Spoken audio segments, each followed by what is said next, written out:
जी हाँ दोस्तों, आज का ये वीडियो बहुत ही धमाल होने वाला है क्योंकि हम इसमें बताने वाले हैं रिज्यूमे यानी कि बायोडाटा या तो इसको हम सीवी कह सकते हैं। ठीक है, टोटल 8 मार्क्स का आता है और ये 8 मार्क्स आपके हाथ में होगा क्योंकि जो आज हम रिज्यूमे का ट्रिक फॉर्मेट बताने वाले हैं ना, बस इसी फॉर्मेट को आपको यूज करना है। आपके एग्जाम में जो मैं फॉर्मेट बताऊंगा उससे एक भी बाहर नहीं जाएगा, चाहे किसी पर भी रिज्यूमे दे दे। अभी जितना भी मैंने यहाँ पर ले रखा है ना रिज्यूमे, ये सारा एग्जाम के लिए इंपॉर्टेंट है और इससे एक भी बाहर रिज्यूमे आपके एग्जाम में नहीं पूछे जाएंगे। और ये सारे रिज्यूमे को मैं सेट करके दिखाऊंगा कि आपको कैसे बनाना है रिज्यूमे, चाहे किसी पर भी आ जाए। ठीक है, और ये मैं बहुत ही अच्छे तरीके से इसका फॉर्मेट को रेडी कर रखा है। ठीक है, ये टोटल 3 पेज में मैंने इस रिज्यूम को तैयार किया, बहुत ही सोच समझ के किया है। आपको फुल मार्क्स मिलेंगे। जी हाँ, ये 8 नंबर में आता है और 8वां नंबर आपके हाथ में होगा। एक एक करके हम आपको बताएंगे। ठीक है, इससे पहले मैं आपको बता दूं दोस्तों कि हमारा एएससी इंग्लिश का आज हमारा 5वां दिन है। ठीक है, जिसमें से हम रिज्यूमे बायोडाटा यानी कि सीवी के बारे में बात करने वाले हैं। ठीक है, रिज्यूमे या तो फिर बायोडाटा या तो फिर आपका सीवी दे दें, क्योंकि इसके पहले जो है दोस्तों वो हम रिपोर्ट राइटिंग पर बात कर रखे हैं डे 1 वाला वीडियो में। जो मेरा डे 2 वीडियो आया था उसमें से मैंने ट्रांसलेशन हिंदी इनटू इंग्लिश पर देख रखा था, और जो मेरा डे 3 वाला वीडियो आया था ना उसमें हम रीडिंग कॉम्प्रहेंशन पर बात कर रखे थे। ठीक है, उसके बाद जो मेरा चौथा डे का वीडियो आया था उसमें से हम पैराग्राफ राइटिंग पर बात कर रखे थे। और आज मेरा ये वीडियो जो एसी इंग्लिश का है वो हमारा ये 5वां दिन है। ठीक है, जिसमें से हम बात करेंगे रिज्यूमे दे दे चाहे तो बायोडाटा दे दे। और ये हमारा क्वेश्चन नंबर 5वां में एक रिज्यूमे आता ही आता है, चाहे रिज्यूमे की जगह में बायोडाटा दे दे या सीवी दे दे। तो हम इस पर भी बात करेंगे कि रिज्यूमे या तो बायोडाटा या तो फिर जिसको सीवी कहते हैं वो क्या चीज़ है। ठीक है, अब हमारा एक लास्ट बच जाएगा एएससी इंग्लिश का लेटर टू एडिटर, इस पर भी मैं वीडियो लाऊंगा। ठीक है, अब यहाँ पर देखिए दोस्तों, मैं आपको एक और चीज़ दिखा देता हूँ। टोटल मेरे पास 6 सेट है और 6 सेट का मैंने यहाँ पर कटिंग ले रखा है। ठीक है, और हर एक 5वां क्वेश्चन में आप देखेंगे कि रिज्यूमे पूछा गया है। यहाँ पर देख सकते हैं रिज्यूमे है पोस्ट ऑफ अ टीचर, एक टीचर के लिए रिज्यूमे, क्योंकि रिज्यूमे हमेशा जो लिखा जाता है ना, कहीं कोई व्यक्ति नौकरी करना चाहता है ना उसी के लिए रिज्यूमे लिखना पड़ता है। चाहे हम टीचर की जॉब के लिए रिज्यूमे लिखें या बैंक में मैनेजर या कोई कंपनी में मैनेजर या कोई कंपनी में कोई काम करना चाहते हैं तो इसके लिए रिज्यूमे लिखा जाता है, कोई जॉब के लिए। अब जॉब में बहुत सारा आ गया, टीचर का जॉब, बैंक में जॉब, कंपनी में जॉब। तो इसका मैं एक ऐसा फॉर्मेट बताऊंगा जो सब, चाहे कोई भी क्वेश्चन दे आपको पूरा पूरी वही उतार देना, बस 1-2 जगह चेंज करना आपको। ठीक है, ये हो गया पहला सेट का कटिंग, 5वां नंबर में आप लोगों ने देख लिया। ये है आपका दूसरा सेट का कटिंग। इसमें भी देखिए 5वां नंबर में क्या है, रिज्यूमे लिखना है पोस्ट ऑफ मैनेजर कंपनी में। ठीक है, कंपनी के एक मैनेजर के पोस्ट के लिए आपको रिज्यूमे लिखना है। तीसरा सेट का कटिंग दिखाते हैं आपको, देखिए ये है तीसरा सेट का कटिंग। इसमें भी क्या पूछा गया, रिज्यूमे पूछा गया है प्रोफेसर के लिए, यूनिवर्सिटी के प्रोफेसर के लिए। और भी मैं आपको दिखाता हूँ एक और सेट का पेपर, यहाँ पर देखिए रिज्यूमे लिखना पोजीशन ऑफ मैकेनिकल इंजीनियर एक कंपनी में। उसके बाद एक और मैं आपको सेट का पेपर दिखा रहा हूँ, देखिए यहाँ पर रिज्यूमे लिखना है। ठीक है, ऑफिसर के लिए, एक बैंक में ऑफिसर के लिए आपको क्या लिखना है, रिज्यूमे लिखना है। एक और सेट मैं आपको दिखाता हूँ, यहाँ पर अगर आप देखेंगे तो यहाँ पर आपको लिखा है प्रिपेयर आ बायोडाटा। तो मैं आपको बताऊंगा कि बायोडाटा और रिज्यूमे, अगर कहीं रिज्यूमे दे दे तो क्या करना है, बायोडाटा दे दे तो क्या करना है, अगर कहीं सीवी दे दे तो क्या करना है। ठीक है, तो यहाँ पर देखिए बायोडाटा लिखने के लिए दे दिया गया है पोस्ट ऑफ मैनेजर एक बैंक में। ठीक है, रिज्यूमे भी जैसा देगा ना वैसा ही आपका बायोडाटा भी देगा। इसके पहले देखेंगे मैनेजर के लिए रिज्यूमे भी था और बायोडाटा में भी है, यहाँ पर मैनेजर के बारे में दे दिया। ठीक है, एक बैंक मैनेजर के लिए बायोडाटा लिखना है, एक बैंक मैनेजर के लिए रिज्यूमे दे देगा, एक बैंक मैनेजर के लिए आपका सीवी दे सकता है। तो ये तीनों क्या है उस पर भी हम बात करेंगे। ठीक है, अब देखिए दोस्तों, मैं यहाँ पर एक एक करके आपको बता रहा हूँ, चाहे रिज्यूमे दे दे, चाहे बायोडाटा दे दे, चाहे सीवी दे दे। आप यहाँ पर देख पा रहे होंगे कि तरह तरह का क्वेश्चन यहाँ पर दिया गया है। ठीक है, अलग अलग टाइप्स का क्वेश्चन दिया गया है। कहीं आप लोग बायोडाटा भी लिखे हुए देख रहे होंगे, कहीं हो सकता है सीवी भी दे दे, लेकिन आज तक एग्जाम में सीवी नहीं पूछा गया, सिर्फ रिज्यूमे या तो फिर बायोडाटा पूछा गया है। अब देखिए दोस्तों, रिज्यूमे, बायोडाटा और सीवी तीनों सेम ही होता है लेकिन डिफरेंट है। अब क्या डिफरेंट है मैं आपको बताता हूँ। देखो, सबसे पहले जो बायोडाटा होता है ना वो सबसे लो कंडीशन में होता है, यानी सबसे नीचे होता है बायोडाटा। मतलब समझ जाइए दूसरा क्लास, छठा क्लास, 7वां क्लास के लिए। उससे अगर मैं बड़े लेवल पर पहुंचूं तो हमारा रिज्यूमे, अगर उससे भी बड़ा लेवल पर पहुंचूं तो सीवी है। मतलब सबसे नीचे बायोडाटा, बीच में रिज्यूमे और सबसे हाई क्वालिटी का हमारा सीवी है। अब ये होता क्या है, जैसे मान लो कोई व्यक्ति आ गया और आपको क्या बोल रहा है कि आप अपना बायोडाटा लिखिए। मतलब कोई व्यक्ति है जो आपका ही अगल बगल का है, या तो फिर आपका मान लो कि कहीं शादी हो रहा है चाहे कुछ भी हो रहा है, तो उसके लिए अगर व्यक्ति बायोडाटा लिखने के लिए बोल रहा है तो वो नॉर्मल कंडीशन में हम लोग बायोडाटा लिखते हैं। ठीक है, पर्सनल कोई भी व्यक्ति को देना होता है अपना परिचय उसके लिए। लेकिन मान लो कि आप क्या कर रहे हैं, कोई ऑफिसर के पास कोई यूनिवर्सिटी में जॉब लेने के लिए, कोई कंपनी में जॉब लेने के लिए, ठीक है, वहाँ पर अगर आप अपना परिचय देते हैं, अपना डिटेल्स देते हैं, तो उसको हम लोग रिज्यूमे बोलते हैं। और यहाँ पर भी बायोडाटा ही लिखना होता है, सब में बायोडाटा, यहाँ भी बायोडाटा, यहाँ भी बायोडाटा, लेकिन थोड़ा डिफरेंट है। बायोडाटा में क्या होता है कि अपना सिर्फ अपने बारे में लिखना है, अपने बारे में लिखना है। रिज्यूमे कोई कंपनी वगैरह, कोई जॉब वगैरह के लिए हम लोग जब देते हैं ना, तो वहाँ पर थोड़ा हाई क्वालिटी बढ़ जाता है, इसलिए वहाँ पर हम रिज्यूमे लिखते हैं। और इसमें सिर्फ अपना पर्सनल डिटेल्स नहीं लिखते हैं बायोडाटा, उसके साथ साथ मेरे पास क्या एक्सपीरियंस है, हमारा क्वालिफिकेशन क्या है, हम कहाँ तक पढ़े लिखे हैं, उसमें भी ऐड करना पड़ता है। अगर हम सीबी अगर हम देते हैं ना, तो सीबी भी हम देते हैं जब कहीं हमको जॉब वगैरह लेना पड़ता है, तो उसके लिए हम सीबी देते हैं। लेकिन इस सीबी को पूरा डिटेल से लिखा जाता है, इसको 4 से 5 पेज में भी हम लोग लिख सकते हैं। जैसे कि मान लो कि सीबी में पूरा बताना पड़ता है कि इसके पहले हम कहाँ काम करते थे, 4 कंपनी में काम किए तो चारों कंपनी के डिटेल्स बताना पड़ता है। प्लस में आप चारों कंपनी में काम किए तो उसमें क्या आप काम किए थे, वहाँ पर कौन सा पोस्ट पर थे, पूरा विवरण देना पड़ता है। तो सीवी हालांकि अभी तक नहीं पूछा गया, ठीक है। तो आप लोग समझ गए होंगे बायोडाटा मतलब सिर्फ अपना परिचय, रिज्यूमे मतलब होता है कि अपना परिचय भी देना और आपके अंदर क्या स्किल है, क्वालिफिकेशन, उसके बारे में बताना। और सीवी का मतलब A to Z, इसके पहले आप कहाँ काम कर रहे थे उसका भी पूरा विवरण, ठीक है। तो एग्जाम में या तो बायोडाटा आता है या तो रिज्यूमे आता है, ठीक है। और अगर सीवी भी आएगा तो जैसे मैं बता रहा हूँ वैसे ही आपको लिखना, बस कहाँ चेंजिंग करना है वो मैं आपको बताऊंगा। चाहे बायोडाटा दे दे, चाहे रिज्यूमे दे दे, मैं आपको बताने के लिए जा रहा हूँ। और जहाँ पर मैं आपको बताऊंगा कि यहाँ यहाँ चेंज करना है, बस वहीं पर चेंज करना है। अब देखिए दोस्तों, रिज्यूमे हम बार बार रिज्यूमे ही बोलेंगे। अब उसके जगह अगर बायोडाटा दे दे, चाहे सीवी दे दे, तो जैसे मैं बता रहा हूँ वैसे ही आपको लिखना है, ठीक है। अब रिज्यूमे जो होता है ना, वो अलग अलग चीज़ों पर दे सकता है, यानी कि अलग अलग टॉपिक्स इसका हो सकता है। टीचर पर, बैंक मैनेजर हो गया कोई कंपनी में, प्रोफेसर हो गया यूनिवर्सिटी में, पोजीशन ऑफ मैकेनिकल इंजीनियर कोई कंपनी में, ठीक है, ऑफिस हो गया बैंक में, या तो फिर आपका हो गया कोई मैनेजर हो गया बैंक में, तो यही सब आएगा। मैनेजर हो गया, चाहे ऑफिसर हो गया, चाहे कोई टीचर हो गया, यही सब पर आएगा, इससे के अलावा बाहर नहीं आएगा। या तो कोई कंपनी पर, या कोई यूनिवर्सिटी में, कोई बैंक में, इसी टाइप्स का आएगा। तो वेरी सिंपल है। चलिए अब हम एक एक करके स्टार्ट करते हैं, ठीक है, अच्छे तरीके से। अब यहाँ पर देख रहे होंगे दोस्तों कि हम आंसर नंबर 5 लिखे हैं। आखिर ऐसा क्यों लिखे हैं? क्योंकि 5वां नंबर में ही आता है रिज्यूमे।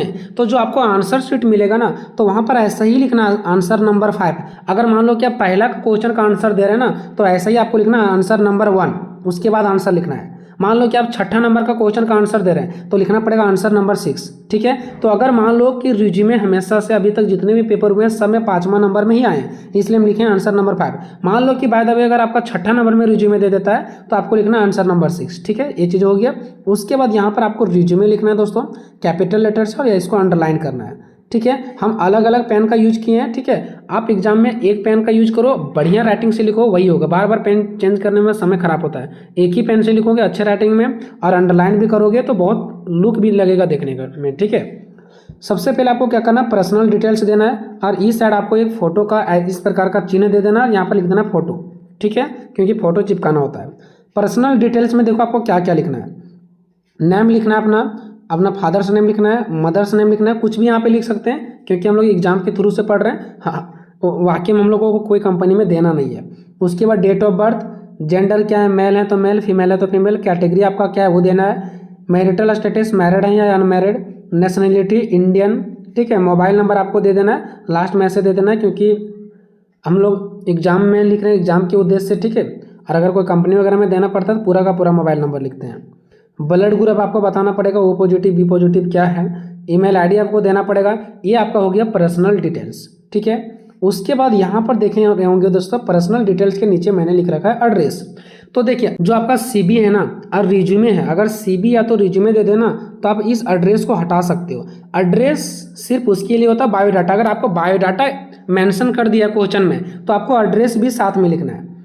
नहीं तो अगर सिर्फ आपका रिज्यूमे है या तो सिर्फ सीबी है तो एड्रेस को आप खत्म भी कर सकते हो, या तो लिख भी दोगे तो कोई दिक्कत नहीं है, ठीक है। ये चीज़ ध्यान रखना, क्योंकि एड्रेस बायोडाटा के लिए कंपलसरी होता है, ठीक है ना। तो एड्रेस में आपको विलेज लिख देना है, पोस्ट लिख देना है, डिस्ट्रिक्ट लिख देना है और स्टेट लिख देना है। और अगर आप पूरा का ऐसा ही रहने दोगे तो कोई दिक्कत नहीं, रहने दे दो, ठीक है। चलो उसके बाद कैरियर ऑब्जेक्टिव। अब देख रहे होंगे दोस्तों कैरियर ऑब्जेक्टिव मैंने यहाँ पर 3 चीज़ लिख रखा है। एक तो ए हो गया आपका, आप चाहो तो ऐसे भी लिख सकते हो, आप चाहो तो ऐसे भी लिख सकते हो। कैरियर ऑब्जेक्टिव में 3 चीज़ मैंने बताया, तीनों आपको नहीं लिखना है एग्जाम में, ठीक है, तीनों में से कोई एक लिखना है। अब ये मैं तीनों का मतलब समझाता हूँ कि आखिर मैं 3 चीज़ क्यों लिख रहा हूँ और तीनों में से आपको एग्जाम में क्या लिखना है। देखिए दोस्तों, मान लो कि आपके पास जो रिज्यूमे लिखने के लिए आ गए हो कोई टीचर पर आ गया, यानी जॉब टीचर के लिए, ठीक है। तो अगर कोई टीचर पर जॉब आ जाएगा ना तो इसको पूरा उतार देना कैरियर ऑब्जेक्टिव में, इस पूरे को उतार देना है, ठीक है। मान लो कि कोई कंपनी में आ गया, कोई बैंक में आ गया, कोई यूनिवर्सिटी में आ गया, तो ये पूरा पूरी आपको जैसे का तैसे लिख देना है। जहाँ पर यहाँ पर ऑर्गेनाइजेशन है ना, इसके जगह में आपको क्या कर देना है, अगर स्कूल पर आ गया तो इन द स्कूल कर देना है, अगर मान लो कि बैंक में आ गया तो इन द बैंक लिख देना है, अगर कंपनी में आ गया तो इन द कंपनी लिख देना आपको, ठीक है। जिस पर भी आ जाएगा वो आपको यहाँ पर चेंज कर देना है, ठीक है। मान लो कि एक स्कूल के लिए आया, टीचर के लिए, तो आप ये भी लिखोगे तब भी चलेगा। और ये जो चीज़ है ना ये सब पर अप्लाई हो जाएगा, टीचर के लिए भी, बैंक मैनेजर के लिए भी, कंपनी मैनेजर के लिए भी, ऑफिसर के लिए, सबके लिए। बस वो कहाँ पर बनना है उसको, कंपनी में कि बैंक में, ठीक है, कि स्कूल में कि यूनिवर्सिटी में, वो चीज़ यहाँ पर चेंज करना है। तो ये भी उसी पर सेट हो जाएगा। मान लो कि अगर उलझन लग रहा है आपको इसमें भी या तो इसमें भी, तो दोनों को छोड़ दो। ये जो मैंने चीज़ें लिखा है ना ये सब पर अप्लाई होगा, चाहे टीचर के लिए आ जाए, बैंक के लिए मैनेजर के लिए आ जाए, कंपनी मैनेजर के लिए आ जाए, कोई ऑफिसर के लिए आ जाए, ये सब पर सेट करेगा, कहीं भी कोई चेंजिंग करने की जरूरत नहीं है, ठीक है। तो ये चीज़ आप लोग समझ गए होंगे दोस्तों मैं क्या बताना चाह रहा हूँ, ठीक है। तो ये मैं तीनों आपको बता दे रहा हूँ, आप तीनों में से किसी को एक लिखें, ठीक है। तीनों में से किसी को एक ही लिखना है, तीनों नहीं उतारना आपको एग्जाम में। अब थोड़ा सा मैं समझा देता हूँ, इसका मतलब क्या है कि seeking one opportunity to use my knowledge and talent to education children and make them ready for today world. मतलब हम क्या करेंगे, एजुकेशन के माध्यम से बच्चों को हम तेज करेंगे, आगे बढ़ाएंगे और आज की दुनिया के अकॉर्डिंग बच्चे को ढालने का प्रयास करेंगे। तो ये तो हो गया सिर्फ एजुकेशन पर देते, यानी कि टीचर के लिए देते, तभी आपको ये लिखना है, ठीक है। बाकी ये जो है ना वो सब पर सेट करेगा, लेकिन थोड़ा सा यहाँ पर आपको चेंजिंग करना है। स्कूल पर देगा तो स्कूल लिखना है, कॉलेज पर देगा तो कॉलेज, कंपनी पर देगा तो कंपनी, बैंक में देगा तो बस बैंक यहाँ पर लिखना है, बस यही चेंज करना है। बाकी ये भी सब में सेट हो जाएगा, ठीक है। चलो ये क्या है दोस्तों, to make contribution in the organisation with best of my ability and also develop new skills during the interaction to achieve new heights, ठीक है। अब इसका मतलब क्या हो मैं बता, इसका मतलब होता है दोस्तों कि हम अपनी क्षमताओं के साथ संगठन में योगदान देना चाहते हैं तथा एक नई ऊर्जा को प्राप्त करने के लिए कार्य के दौरान एक नए कौशल विकसित करना चाहते हैं, ठीक है। तो इसके बारे में ये बताया गया। अगर ये दोनों आपका आद नहीं हो रहा है, चाहे कन्फ्यूजन है, ठीक है, तो ये वाला जो मैंने आपको बता रहा हूँ ना कैरियर ऑब्जेक्टिव, ये सब में लिखना है, कहीं इसमें कोई चेंज करने की जरूरत ही नहीं है। क्या लिखा गया, position to me where my skills creative a strong sense of responsibility and position attitude will be an asset so that I can significantly, ठीक है, contribute to your mission as well as enhance my personal skills. इसका मतलब ये दोस्तों, मुझे एक ऐसा पद दीजिए जहां मेरी रचनात्मकता, जिम्मेदारी की गहराई, भावना और सकारात्मक दृष्टिकोण मेरी पूंजी बन सके, ताकि मैं अपने मिशन में महत्वपूर्ण योगदान दे सकूं और साथ ही अपने व्यक्तिगत कौशल को भी निखार सकूं। ये कैरियर ऑब्जेक्टिव में लिखना होता है दोस्तों, ठीक है। उसके बाद आपको क्या करना है दोस्तों, एकेडमिक क्वालिफिकेशन लिखना है, मतलब आपका क्वालिफिकेशन क्या है उसके बारे में लिखना है। यहाँ लिखना है लेवल, ईयर लिखना है, इंस्टीट्यूट लिखना है और डिवीजन लिखना है। और इसी प्रकार का आपको क्या करना है दोस्तों, कॉलम बनाना है। यहाँ पर 10th 12th BA PG मैंने यहाँ तक लिखा है, आप PG नहीं लिखो, 10th 12th तक ही लिखो, ठीक है, ऐसे ही लिख सकते हो। अब तो फिर आप 8th 10th 12th भी डाल सकते हो, 10th 12th डाल सकते हो, कोई दिक्कत नहीं। 10th हम 2017 में किए हैं, जैक बोर्ड से फर्स्ट डिवीजन लाए हैं। 12th 2019 में किए हैं, जैक बोर्ड से फर्स्ट लाए हैं। BA मेरा 2022 में हुआ है, BBU से फर्स्ट लाए हैं। PG मेरा 2024 में हुआ है, BBU से फर्स्ट लाए हैं। ये आप एकेडमिक क्वालिफिकेशन में लिख सकते हैं। उसके बाद आपका नेक्स्ट जो होगा ना दोस्तों, वो आपका क्या होगा, एक्सपीरियंस होगा, कि आप किस चीज़ में एक्सपीरियंस है। तो यहाँ पर देखिए मैंने क्या लिखा, I have been teaching in school for 2 years। तो ऐसा आपको तब लिखना है ना कि मुझे 2 साल का स्कूल में पढ़ाने का एक्सपीरियंस है। जब आपको जॉब आ जाए टीचर के लिए तब आपको ऐसा लिखना है। मान लो टीचर के लिए आपका जॉब नहीं आया है, कोई कंपनी में आ गया, कोई बैंक में आ गया, तो आप सीधा सीधे लिखेंगे I have been working in company आ जाएगा तो कंपनी। अगर मान लो कि कोई बैंक में आ गया तो इन बैंक आ जाना लिख देना आपको, ठीक है, फॉर 2 years ऐसे लिख देना। अगर टीचर के लिए आ जाए तो पूरा पूरी ऐसा उतार देना है। अगर मान लो कोई बैंक में आ जाए, कोई कंपनी में आ जाए, कोई ऑफिस में आ जाए तो यहाँ पर लिखना है वर्किंग और यहाँ पर उसका नाम दे देना, जैसे बैंक में, कंपनी में, यूनिवर्सिटी में, ये सब चीज़ के लिए। ठीक है, चलो उसके बाद लैंग्वेज स्किल, कि आपको कौन कौन सा लैंग्वेज आता था, हिंदी, इंग्लिश, खोरठा, उर्दू, फारसी, कुछ भी ले सकते हैं, 2-3 लैंग्वेज आपको लिख देना है।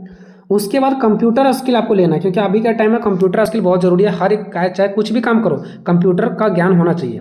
तो कंप्यूटर के ज्ञान में हमको MS ऑफिस आता है, टाइपिंग स्पीड आता है 60 word per minute, power point, excel, internet and Gmail. उसके बाद कम्युनिकेशन स्किल, ये सब हमको कंप्यूटर के बारे में, मतलब आज की दुनिया जो होता है ना उसमें ये सब चीज़ें ज़रूरत है और ये सब हमको पता है। उसके बाद हॉबीज़ मतलब आपका क्या आपको अच्छा लगता है, तो टीचिंग एंड ड्राइंग ये तब लिखना जब आपको टीचर के लिए मिले। मान लो कि आपको कोई बैंक में, कोई कंपनी में अगर ऐसा मिला हुआ है तो आप वहाँ पे लिख सकते हो वर्किंग एंड ड्राइंग। ठीक है, उसके बाद डिक्लेरेशन आपको लास्ट में लिखना होता है। ठीक है, तो लिखना I hereby declare that all the above information is true to my best knowledge. ठीक है, मतलब जो ऊपर जितने भी सारे हमें इंफॉर्मेशन दिए ना वो मेरे नॉलेज के अकॉर्डिंग, मेरे ज्ञान के अकॉर्डिंग, मेरे अकॉर्डिंग अच्छा है। ठीक है, जो भी मैंने ऊपर दिया वो मेरे अकॉर्डिंग अच्छा है। ठीक है, मैंने अपने और से अच्छा देने का प्रयास किया है। उसके बाद एक जगह का नाम लिख देना, कहाँ से लिखे हैं आप सो, और उस डेट को आपको लिख देना डेट। उसके बाद ये साइड में आपको सिग्नेचर कर देना है। यहाँ से फाइनली जाकर के दोस्तों आपको जो चाहे बायोडाटा दे दे, रिज्यूमे दे दे, CV दे दे, आपको एक ही जैसा लिखना है दोस्तों। ठीक है, ज़्यादा इसमें कोई डिफरेंट नहीं है। जो डिफरेंट था वो तो मैंने आपको पहले ही बता दिया। हालांकि रिज्यूमे ही पूछा जाएगा और ये जो रिज्यूमे है ना उसके लिए पूरी बेस्ट फॉर्मेट था। अगर आपका बायोडाटा भी दे दे तो उसके लिए भी ये बेस्ट फॉर्मेट है। अगर CV दे देना तो थोड़ा सा इसको बड़ा करना पड़ता है, कि जैसे मैंने इसके पहले जो बस चर्चा कर दिया कि मेरे पास 2 साल का वर्किंग का एक्सपीरियंस है, लेकिन कहाँ का एक्सपीरियंस है, क्या करते थे आप पहले, ये सब चीज़ें CV में डिटेल से देना पड़ता है। तो चाहे CV आ जाए, बायोडाटा आ जाए, रिज्यूमे आ जाए, तीनों आ जाए, आपको ऐसा ही लिख देना है और 8 नंबर आपको प्राप्त कर लेना। दोस्तों मेरा वीडियो आपको कैसा लगता है कमेंट में जरूर बताएंगे, और भी सारे वीडियो का लिंक डिस्क्रिप्शन में है, अगर नहीं देखें तो जाके देख लो। मिलेंगे नेक्स्ट वीडियो में, तब तक जय हिंद, जय भारत।